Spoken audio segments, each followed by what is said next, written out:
ఏంటి, అశ్వత్థామ సూసైడ్ చేసుకున్నాడా? ఆ విషయం మీకు తెలుసా? అశ్వత్థామ తన ఎదురున్నటువంటి శక్తితో పోరాడలేక తనకిష్టమైనటువంటి పరమశివుడిని ధ్యానించి శరీర త్యాగం చేసుకున్నాడు.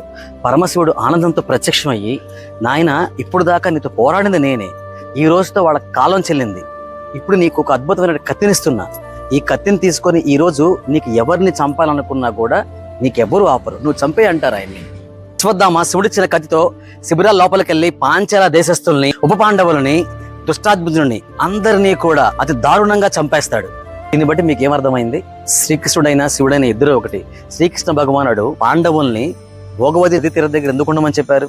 ముందే తెలుసు కాబట్టి అశ్వత్థామ ఏ అగత్యానికి పాల్పడతాడు. శివుడికి అన్ని తెలుసు కాబట్టి ఉప పాండవులకి, పాంచాల దేశస్తులకి, వాళ్ళందరికీ కూడా ఆ రోజు కాలం చెల్లిపోయింది, వాళ్ళు స్వర్గానికి వెళ్ళిపోవాలని తెలుసు కాబట్టి శ్రీకృష్ణుడి రూపంలో అక్కడికి వెళ్ళారు, శివుడి రూపంలో ఎక్కడుండి అశ్వత్థామ చేత సంహరించారు. శ్రీకృష్ణ భగవానుడి హృదయము శివుడి హృదయం ఒకటే, అందుకని శ్రీ విష్ణు రూపాయ నమశివాయ అన్నారు. ఫ్రెండ్స్, ఈ పాయింట్ ఎక్కడ స్టార్ట్ అయిందో మీకు తెలియాలంటే ప్రీవియస్ వీడియోస్ చూడండి. Like, share and subscribe.